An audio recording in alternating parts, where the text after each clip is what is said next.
podcast. We're Lost in Translation. We're filming at Solano Community College TV studio. I'm your moderator, Diana. Today I'm here with Lexi, Kamari, and Nathan. And today we're going to be talking about video media, the history of media, and cycle of influence and altering society. So Kamari, do you want to get us started? Yeah, so I can kind of just jump into the history. Just talking about like the first movies, things that were just recorded in general. It goes back like a long time ago. Like you would assume it would have been in the 1900s. A lot of the first films were in the 1800s, like 1890s. I'm not sure if there was any in the 1880s, but like turn of the century-ish. yeah, like maybe like right around that end. But one of the first films that were like a theatrical release was actually a train pulling into a station. There was a few others, but that one kind of stands out because of the reaction the crowd gave. Now, movies weren't really shown too often, but when this one specifically was shown, it was the train pulling in like towards the camera. So when everybody watching it saw this, they like reacted very visceral and got scared of the train hitting them.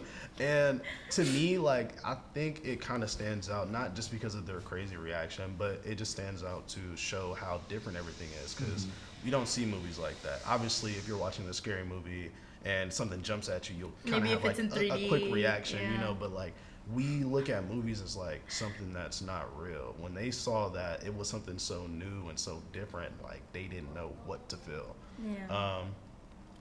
Yeah, like they thought it was like a window or something. Like there was a train actually coming at them. Pretty much. I remember seeing a clip of it, like in a museum. I don't know, I was at this museum, but it was like people were like jumping over chairs and like they were crawling over each other. They were like, I gotta get out of here. Because trains don't just stop. Oh, that's a good. Yeah, I forgot about that. Because they take time to stop. It's like when you're trying to stop your car in the rain. It just does not. You're gonna go farther than you think. But yeah, I mean, honestly, like, I watched the movie for the first time this semester because I was doing a film studies class, and that was the first film we watched. And it's only like 50 seconds. Like most of them were like very short, but it's just like a 1 minute clip of like everyday life. Like it's almost like a window into the past. Like I know a lot of people look at videos and pictures that way anyways.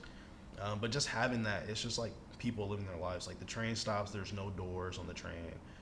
Everybody's just getting on and off, and then the train just starts back up. Like it's like super quick. Everybody's like in order. Slice of life. Yeah, it's super weird because I had the same film class, but for us, we watched the moon landing one, which I feel like is the most commonly known one. Yeah, it wasn't like a moon landing. I think they call it Man in the Moon because the rocket like hits the moon in the eye. Yeah, and because it's like there's a face on the moon. That was actually like technically one of the very first like in color films. Not because they actually used color film, but because they painstakingly painted each and every frame of film. That took so, considering the length of that film. Yeah. That's insane. And they had to make sure that it was consistent from frame to frame. Was that one long? I don't remember it being long at all. Well, it was longer than a few minutes. It was longer than other, It was a few minutes long. You gotta think of how many frames there are per second. I guess what's weird for me is like when people are talking about like films and stuff, I'm like, if it's not complete, like why am I looking at a film that's like seconds or minutes long rather than an hour? And so it's kind of confusing to me to like see that and like think that this is a film. It depends on the medium. It depends on how it's made. Because like if it's like stop motion or animation, that takes a long time to do. Especially if it's like something like because with animation, typically, especially if you're doing traditional 2D animation, you have to draw a completely new photo. Like you can't just like erase the bit that you want and move that bit. You have to completely new image. And with claymation, you have to make sure that it's in the right place, that there's no shadows, and it's consistent, the movements. And if you mess up, or if you accidentally knock over your whatever you're using, it does not go well. Yeah, for me, like I think just because I'm a visual learner, it's a little bit hard to understand and like comprehend that. But I mean, that highlights like the different time periods, because for them that was seen as very like it was crazy for that to even be like a minute long. And for now you're like, oh, it's crazy that it's only a minute long, that it's not like an hour long. I don't know. For me, like have you guys seen the Box Trolls movie? Yeah. Okay, so when I saw that movie, it's so good. When I saw that movie, I immediately saw like the or like it was like a it was technically a movie, but it was just about like how they did it, and like because it was claymation, I believe. Sort of. It is stop motion animation. So claymation is where it is all clay. Yeah. What Leica Studios actually does is they don't actually use clay. It just kind of looks like it. What they do is they actually 3D print the Bruh. faces. And what's actually really really cool is that Box Trolls is like it's like something around like their fourth film. Their first was Coraline, I believe. Yeah. Coraline, the faces were completely white. They had to paint each and every one, so she only has 6 freckles, Coraline, and they had to make sure it's in the same exact place every time. But by the time they get to Box Trolls, they have the ability to, because technology had leaped that far forward, they're able to print the color directly into them. So we have characters like, I believe her name is Winnie, the girl main character, where she is just covered in freckles, and like you can see light shining through their ears and things like that are just, it's really really cool because they're able to do that in general, because with claymation, yes, it's even harder that you have to like with Wallace and Gromit, you had to like painstakingly like move things, and you do have to do that with these other puppets, but their faces are no longer, it's not because they're so tiny.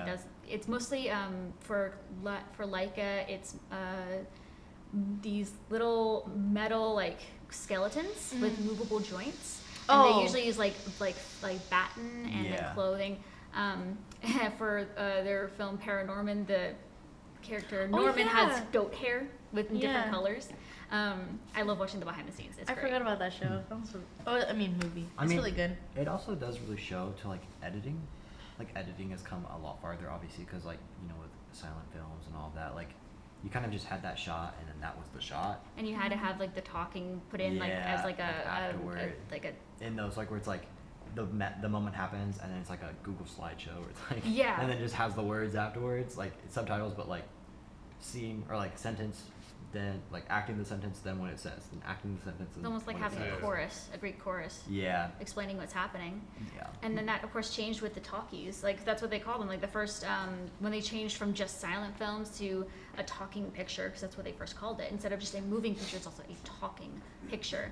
And when that first came out, they did not believe. Just like how they did not believe, they thought that it was a window with the first films. They did not believe that it was a recording. Like I think they were still using gramophones at the time, but Gramophones? yeah, it's the one with like the huge horn and then like a vinyl. I've never heard of the name for that. Yeah, it's gramophone. That was It's a really record cool. player. There's still some people who actually That's have the them one and that can plays record music. them. It's really cool. The one that okay, my bad. The one that looks like a trumpet, kind of. Yeah. Yeah, All right. yeah. Yeah, no, you got it. That's a really good description. But they didn't believe that that was actually real. They thought someone was just talking. Like if you want to see like kind of that kind of reaction for that, you can actually watch the 1952 movie Singing in the Rain, where it's about Hollywood during that transition. There's like there's a whole montage of like, because they're like, oh, it's not gonna catch on. It's I just remember a actually. I novelty. think I did see the Singing in the Rain. Was a guy in like all black suit? With Gene Kelly.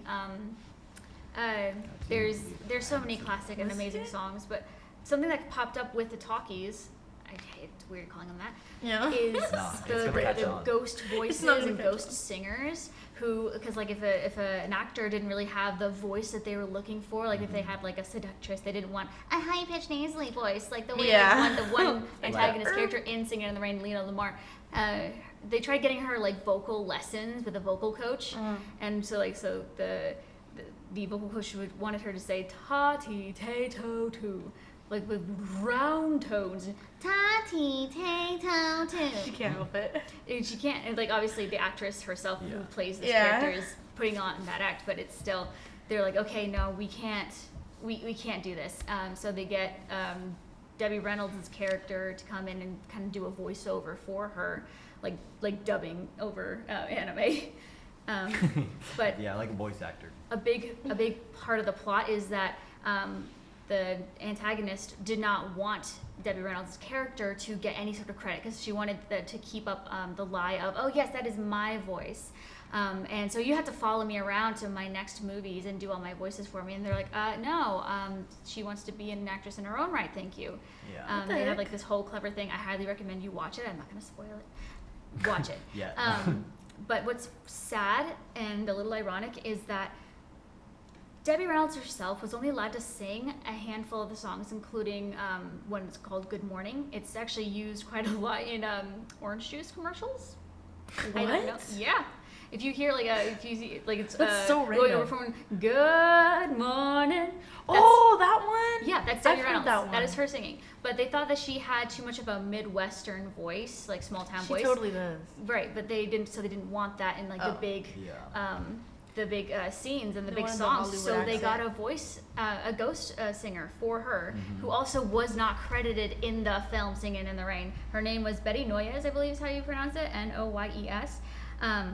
She's also did she was also the voice behind the song Baby Mine and Dumbo and a few other ones.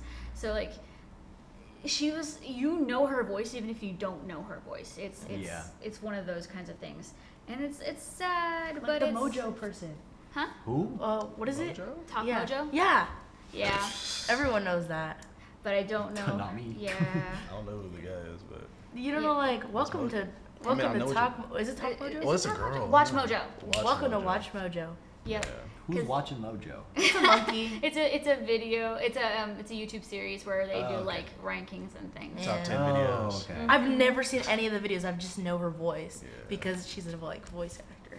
Right, and Yeah. actually, like in times of like the early animation, like Disney. Yeah. If you actually watch, there's a lot of things for like, oh, these are the animators, but the actual actors and actresses, very rarely, unless it was someone who was very well known, they were not credited. They were, because it wasn't like they were, but they weren't. They weren't like, it wasn't like how it is now, like starring this person. Yeah. They didn't Yeah. really do that because they thought it's the animators who are actually the ones doing all the work, even though without the Oh, voices, I'd be you're kind of pissed. yeah. I'd be That obviously pissed. changed, Mm. but it's actors are still getting like with the whole like the writer strike and everything. There's Oh, I didn't hear about that underappreciation. strike. There's not really a lot of protection for people who aren't, for people who are in that creative field, whether they're singers, they're voice actors, they're actors, or they're people who are in creative, like fields.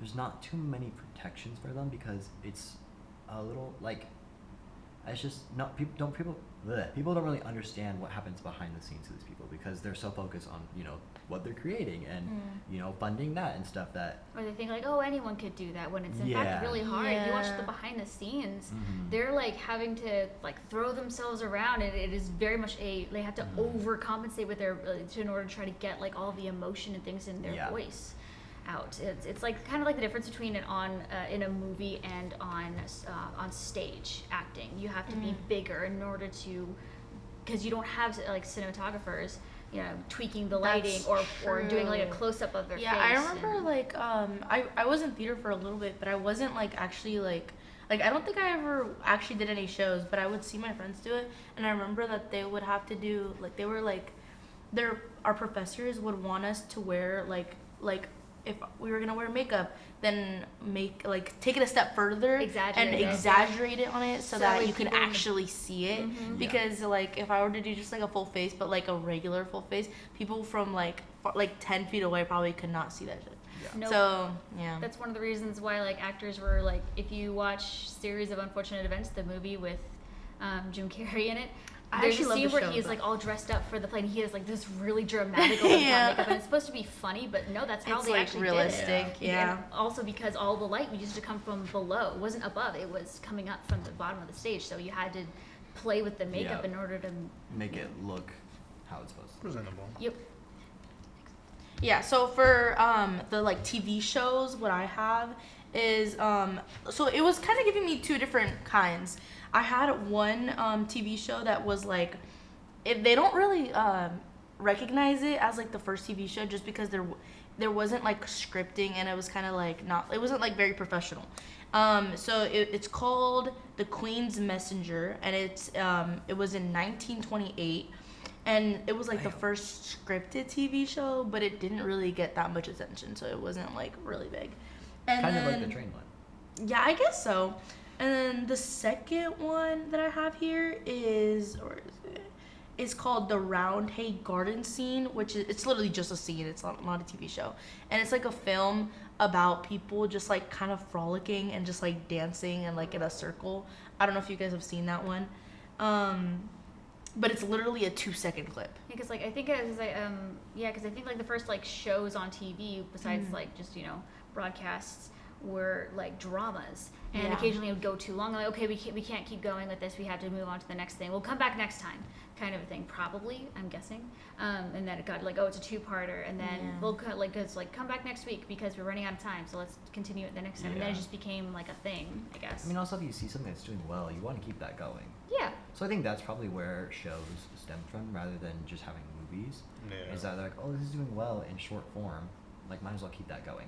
hmm That just reminds me of like there's actual footage of like when TV switched from black and white to color, what each country did. Yeah. A lot of time it's really boring. Just press a button, or just and there we have it. Now we're in color. But the one for Australia is hilarious. Please look it up. Yeah. Seriously, when we're done with this, look it up. It's hilarious. Like, oh no, it's coming in from the floor. Oh no, and they like act as if it's like something bad, and then it finally overtakes them. Like, wow, look at this. I'm all this color, and you're like that. Wow, it's amazing. I don't know. It's just it tickles me. Okay, let's go on to our next topic, which is going to be the cycle of influence. So it's going to be like kind of art and reality. Okay, did you want to get us started, Lexi? Yeah, because video media, both has been and still is very much influenced by the current events that are happening, not only at the time like throughout its entire production, but also what's happening when it's being like released, because that'll change how they do the trailers and everything, how they promote Yeah. it and everything. So like there's a Movie Maker article. It was written by the writers. It was published in July of last year, actually, so it's still a fairly recent article. It was like, films often serve as reflections of times in which they're made, capturing political sentiments, societal issues, and evolving cultural norms. So, what's it called? Like in the 1954 Godzilla movie, like the original, the OG, you don't actually see Godzilla until like towards the end. He's just kind of like a creeping like Like a lurking thing? Yeah. Like a presence rather than Yeah. actually being. Right, which is in a view. classic horror movie thing to do. The way to make something Like scary is scarier. to keep it unknown, so Yeah. you don't Yeah. really They think should've about it. done that in Because we Stranger fear what we Things. don't know and don't understand. So that actually stems from when the bombs dropped in/near Japan, and there was still very much that fear because nuclear fallout causes radiation sickness, Yeah. and it's a silent killer, and that's kind of like it's based on that fear kind of, and we actually still see that today, but like kind of shifted. It's not so much like, oh no, we are afraid of the specifically Fallout, but we're afraid of what comes after that. We see that in like the Fallout games and the Fallout show, the new one. Yeah. The second season just dropped, and it's less about the effects of radiation, like yes, but it's more about how society collapses and where it's going, even if it didn't collapse. It's really fascinating. To even if you're not into the games, not necessarily into that genre, the social commentary in it is really, really cool and really important. And there are other ones though, like The Hunger Games and The Handmaid's Tale, which are both like set like they're kind of dystopian.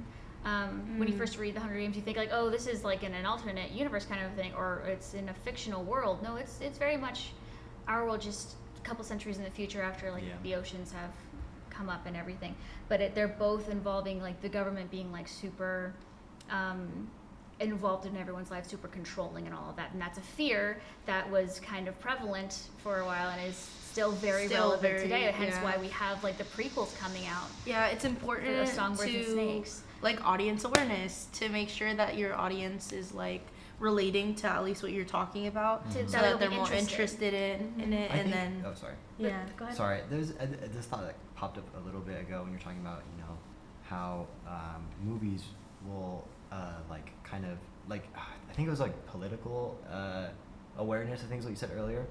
How in Lilo and Stitch, like when the plane is flying, they're supposed to have it in like in like Honolulu, like in the tower, like flying in the city. But they changed it to being flying in mountains because around the time it was released is when 9/11 happened. So they're like, okay, flying in towers not a good idea right now. Okay. Oh, yeah. Like it we're was- kind of going through it. So Oh yeah, there was also supposed to be, so you know how Lilo has her in the original, how she has her habit of her hobby of taking pictures of the fat tourists. yeah, As it like just how like people on safari go and take pictures of the animals. Yep. For her, instead of like for the people, the tourists coming in, she is considered the attraction because she's native, but she's native Hawaiian. That's like a big thing. But So for it's her, like they flipped it. They are the attraction. They are the oddities, the new things. But they took that away in the new one, and I'm sad. But anyway, Yeah. there are I think- deleted oh, sorry. scenes where where tourists come in on like a jeep, and like, hey, do you know where the beach is? And she's like, it's that way, when it's the opposite direction because she's on her way there and she didn't want to have to deal with these loud people coming in and ruining the place because of course they're gonna like litter and trash it. Yeah. There's a lot of stuff that but it wasn't allowed in because of social commentary, because I think around that time is when Disney actually made a resort called Aulani in Hawaii. And Yeah. they're I like, did we not don't know want that. we don't want to discourage people from coming to our big new resort, which it looks lovely according to like the brochures and It's the expensive though. yeah. I went and I visited some. You went? Not to the resort. So I have family who lives on the island, Oahu, and I was visiting them, and they were talking about like how that we could only be on the North Shore or on the east side because the whole like west side was Disney, and it was all like all the beaches you had to have like a pass to go to, and so it was like the whole like we didn't go to the east or Dang. the west side like at all, or no, sorry, the west side we could go to, the east side we couldn't. That is insane. It was really crazy, and I gotta like, yeah, it was, yeah. My boyfriend is his half of his family is Native Hawaiian, like his biological dad is Native Hawaiian, and so we actually went last spring to go visit because he was intending to visit his paternal grandfather. Unfortunately, his grandfather got a cold, so we weren't able to meet him. But apparently, he and many other Native Hawaiians, they live in the smaller islands Yep. because it's cheaper and it's It's because people don't really like, tourists when they're going, or people who like I want to move to Hawaii. They don't really know that there's like hundreds of islands. They just think there's like 5, like Well, the main, yeah, it's the main. like the main big ones, like the island of Hawaii, Oahu, Kauai, Maui, like all of those ones. Everyone like, knows Maui. There's several Polynesian islands. We were getting a bit off topic though. Yeah. We need to talk about movies. Sorry, I mean- my last bit. But I mean that that is talking about movies because that's talking about why Lilo did that in Lilo and Yes. Stitch. Like that is the. That's kind of our point, I think. That's the Yeah, problem it is, that they it were is. highlighting in the movie. Yeah, because like in the second one, like the big. You remember in the first film, there's always the big fat guy who who never gets his ice cream. His ice cream's always being knocked over. Oh yeah. They changed it from him being a tourist to him being a native, eating Hawaiian ice, and how like it's just. Oh, I remember that actually. They changed a lot. Yeah, I haven't actually watched that. And instead but of I like the heard they whole did message change a being lot. like, oh, we need Yeah, to it's like good. we need to make sure these families stay together in any way we can. You know, try to make sure like the programs help people rather than just split families apart and whatnot. In the new one, they had Nani, who is studying marine biology, go to California. Hawaii has one of the best programs for marine biology. Yup. And there are massive discounts for Native Hawaiians. Like there's it Like, drives there's me grants, crazy and that then- she left her sister Yeah. in the technically in the foster system with their neighbor who like yes they Yeah, a trust lot them of but she's people were still in saying the that foster she would system never do and she that. goes to the mainland to better herself. Yeah. Like yes they have a portal gun but still it's like a whole thing and I hate it. Yeah. But something else I wanted to talk about was for the way that our like cultural current events affect film, and specifically TV shows. Shows like Criminal Minds, Law and Order SVU. There are specific episodes for like that come out like they were not previously written or planned, but because something big happened, Yeah. they They were- incorporate that Yeah, into doing the things. show. And Yeah. things and people like react, so the actual characters react to the situation depending on how they're, how they're supposed to or whatever, and then how we react to those characters' reactions is very telling. I'm sorry, you were going to say something before. We can touch on it a little bit. Just to kind of bounce off of what you said about how like Law and Order, they'll have like real like episodes about things that happen in real life. One to me that was crazy that I didn't know was real at first, and I remember watching an episode because my grandmas, they both watch it, is where somebody would call like a fast food chain or just some random store, and they're acting like they're an investigator or a police officer, and they're telling the people that answer the phone like instructions of how to like basically harass their employees. And it's happened multiple times. Like real people have been like sexually harassed by their managers or bosses or supervisors because someone on the phone told them to do it. And it's kind of like a psychological thing. And this one I found out about it is actually in one of my psych classes that like when you have like this voice of like authority like telling you what to do, like it just makes you like, I don't know, like it just makes it seem like you don't have to like you don't have punishment coming towards you, like it's not on you, like it's not your fault that this is happening, so then you feel better about doing something. I think like a big part of that comes from like, especially in growing up, you're like, do what I tell you, don't ask why, or you'll get in trouble. But and then if you get rewarded for doing those things, you'll get a mindset around that, especially when you go to school and the teachers will have you do it, even though to you it seems messed up what they're telling you to do, you still have to. Maybe that help, like not help, but like goes into it. I feel like it's more of like a lack of blame. It's like, it's not my fault, they told me to do it, almost type of thing. But just trying to like bring it back. There's a lot of shows that do it. A big one now that takes from current events is going to be South Park. You'll see it in like all the newer seasons specifically. Like it would happen before, but almost every episode now it's based off of something that happened at least in the last year or so. And it's every single new episode. Like a big one was like they did one on like KSI and Logan Paul, like their drink Prime, the drink. But like they made like parody about that one. They did an episode on like what was like they did a lot of like different. They've done episodes. an episode on like everything. Pretty much, yeah. I have not really watched it. Only a few things that have like made news, like what happened with a certain painting. Anyway, let's go into our third topic, which is gonna be altering society and our brain chemistry.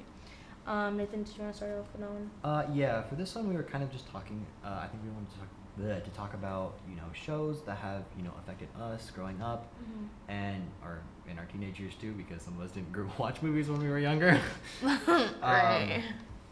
I think probably one of the shows. Sorry, my mustache keeps falling off. One of those shows that I think probably the earliest show that I can remember watching, and that my parents we actually like splurged on and we went and we watched was like the How to Train a Dragon. Like we used to watch all of those. I think I've watched like every like little clip or bit of all of that. So like not just the movies. Not just the movies, but TV like shows. the TV shows. Like my mom would drive me to my grandma's house so I could use their Netflix to watch it all the time. Like she would be like, "Oh, this season drops on Friday after school. Do you want to go watch it?" And I'm like, "Yes." You'll be there I'm like, Thursday. I need to be. I'm at my grandma's house. I'm like, hey, pull it up. I'm like, pull up Netflix right now, Grandma. I need to see it. I think for me, growing up, it was shows like Danny Phantom, which would be like, I would watch like the reruns, Adventure Time, SpongeBob occasionally, one I actually remember from like I was 11 or 12 when it first started coming out was Avatar: The Last Airbender. Yeah. That is my brother's new obsessed one's with that coming out. thing. Like, cause like the way that what's really cool is about these shows and watching these shows, especially growing up as a kid, is that it's similar to learning social, like not necessarily niceties, but like what is good and what's bad as far as social interactions and social situations, as if you're like observing a conversation. Yeah. Especially like ones like How to Train Your Dragon and Avatar that had not just like a lot of brain rot, like it's not just let's sit you in front of the TV and just like so you don't bother us. It's actually teaching like morally and like empathetical just lessons and things, but not in a way of shoving it down your throat, but it's just like, hey, this character is between a rock and a hard place, and It's we teaching had it- no idea how it's going to turn out either. We just got to watch Yeah. and see. It's teaching it very subconsciously. It Like is. it's kind of teaching how to be a good person without being like with a whiteboard and like a piece of chalk. Like- And being Like it's not for small just- children. It's Yeah. like just be good, you know. It's like you're like be like this character rather than being like do this, do this, do this. It's Yeah. like be like this character. Hmm. I feel like that's why a lot of like superhero media is like big because most superheroes are like pretty PG. It's just like they save the day. That's pretty much all they are. A lot of newer like adult animation, they're kind of bringing out like more of a realistic side of like what it would be like to be a hero, or kind of like a subtext is like you're like a first responder almost, right? Yeah. And like how that can kind of affect you if like people rely on you, like you're just a person, but like a lot of people rely on you. Yeah. But like I feel like a couple things. Like I wanted to mention, I probably should have mentioned it in the last, but like That's right. Marvel, like kind of like how it shapes not just like us, but the landscape of movies in general. Because that like now that Marvel did like their whole like cinematic, every movie's connected. There's just a whole gets bigger and universe. bigger. Not even that it's just getting bigger. It's just like we're kind of over it, but everybody has a universe. Like Yeah.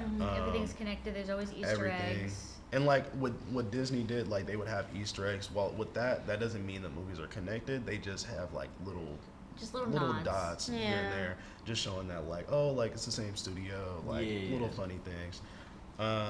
Another thing that I wanted to mention is that like for anime, it was never really cool. It's more cool now, and a lot of people accept it now. Because That's a lot- it's yeah, it's a lot 'cause more especially chill. with people got more. They got more. They got used to it. Well, not just that. I mean, like the studios themselves got more bigger budgets, and so like the animation got like really nice, and they got like really good music going on. Yeah. And it became less of a this looks like a children's cartoon, because children's cartoons used to be like shoestring budgets Yeah. as well, Mm. similar like design kind of a thing. And it's like, oh, okay, this is not for kids. This is interesting. Yeah, but even with that, like a lot of it, when things were dubbed over and brought over to the U.S., they would censor a lot of it. I mean, they censored a lot in general, but they would go ahead and censor it even further because a lot of it was shown on like for kids. And that's the thing. The Japanese children are the standards are different. The other half from my boyfriend, besides Native Hawaiian, is Japanese, and he told me about like how he grew up watching You like. said the other half. He is. It's a common joke in our friend group that he has two wolves warring inside of him. They're both different islanders, but he grew up in Texas, so. Bro, what? I know he has like lots of just lots of lore. Anyway, the difference between what children in Japan are allowed to experience is very different. Like for example, there is an episode of Pokemon where straight up a gun is just put in Ash's face. That Yo, that I episode don't is I cut don't remember completely. that. I was saying, I normal? don't remember Like that. there's also like I a mean, different 'cause view, it like just different got views censored. around like Oh. sexuality and things. Like you know how like in Pokemon, like there's one character who's always constantly hitting on girls, all the time. Every time he sees a girl, like, well, hello there. Every single time. It's because it's different. It is different. They're allowed to see people just straight up die on TV, and it's not a big deal to them, I guess, because they're like, yep, it's a fact of life, because it's just a cultural difference. I'm so sorry. Continue. No, that's all good. But yeah, so like just with like newer gen animes, and when I say new gen, it's pretty much like anything past like 2015, 2016. A lot of people try to throw Attack on Titan in there. I don't think it is. It's like came out in like 2012. I don't want to count I thought it it as was that. older. No, it's not that. It's not that old. What? It's I a bit watched, like, newer. 2 animes. But kind of just to kind of stay on track, with the release of like a few, so the biggest one is probably going to be like My Hero Academia. With that one, a lot of celebrities liked it. And I feel like with that cultural influence of more popular people attaching to something that isn't as popular, which we see it all the time, it made it more socially acceptable for people to watch anime. And then with a lot of anime coming to like Netflix, it being more accessible, where you used to have to watch anime like exclusively on Swim. like either Adult Swim like late at night, or you have to go on illegal websites to pirate the shows. Yeah. Now it's on every streaming service. You have There's, like, specific its own streaming streaming services for services. anime now. And it's just, I just feel like it just like the tone of it, like, because even when I was younger, like it's not that much like that long ago. it wasn't that acceptable to be like, oh, like I just watch anime, and then people are cool with it. You know, you mentioned it back in elementary school. It's like, oh, I watch anime. They're like, you're weird. Like, why would you watch that? It's like, dude, you watch Sanjay and Craig. You watch yeah. Fanboy and It's the Chum same Chum, thing. Like, it's dude. pretty Like, much what the are we same, talking yeah. Oh my about? god, I forgot about that show. Yeah, that was a funny show. I mean, I can do like some Which one? deep cuts. It's called Fanboy and Chum Chum. I It's just like vaguely two like remember. little it's kids. like the same kind of like animation as like Jimmy Neutron. Oh, okay. Like, But kind of- speaking of pirates, I don't know. One Piece is also like really popular. Has gotten really popular. I feel like so much so that an interesting Oh. thing happened. Yes. One Piece ended up causing a revolution in, Well, I don't know if it caused it so much as it or not was, caused, but it gave people that kind of mindset. like something to rally behind. It gave them something to rally behind. It gave them ideas that they're like, no, this is how we should be. That Gen Z youth in Nepal ended up rising up and overthrowing the government, which was super corrupt at the time. And according to Anish Gamir, it's Indians. I hope I said it right. From the Kathmandu Post, they say the adoption was deliberate, a way to borrow the energy, talking about the flag, a way to borrow the energy and symbolism of other Asian youth movements while adding a uniquely Nepali flair. The flag was first used in a similar movement that began in Indonesia in July 2025. So this is recent. This was this article was from like a week ago, by the way. Oh geez. Oh, that's This is like fresh. this is fresh. Okay. Yeah, because Yeah. I remember seeing the image of like their basically the equivalent of the White House for them in flames with the Oh, yeah. flag like They above. have the flag there. Like, there's videos of there was a British tourist who was there, who like he was just on tour, like or he was just visiting, and then all of a sudden, you know, there's uprising and there's fire and stuff, and they're watching like I don't know if they call it a president, but whoever's in like the leader Yeah. is like jumping onto a rope ladder for a helicopter, like off a burning building and flying out of the country, because they got, and it was all done in like a Discord group chat too. Yeah. Oh yeah, They and all- then, and yeah. then, Very they, and then they Discord. rearranged it after the fact with Discord, Yeah. like how they got like their voting. It was through Discord because they Yeah. couldn't rig it.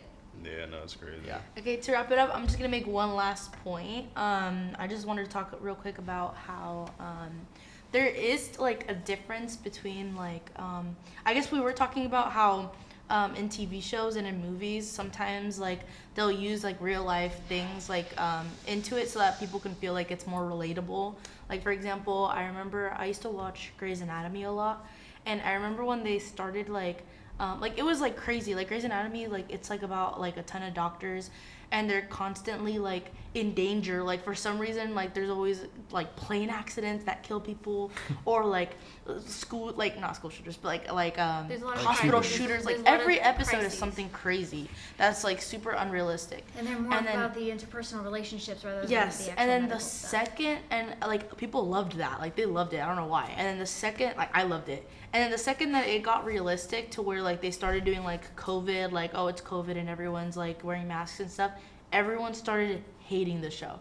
So I think another point that I wanted to make was that like some people, although they might like when shows are like a little bit like into reality and like what we're like like they feel like they can relate to it, or that or they're scared of like that whatever happens in the show could actually happen IRL or whatever.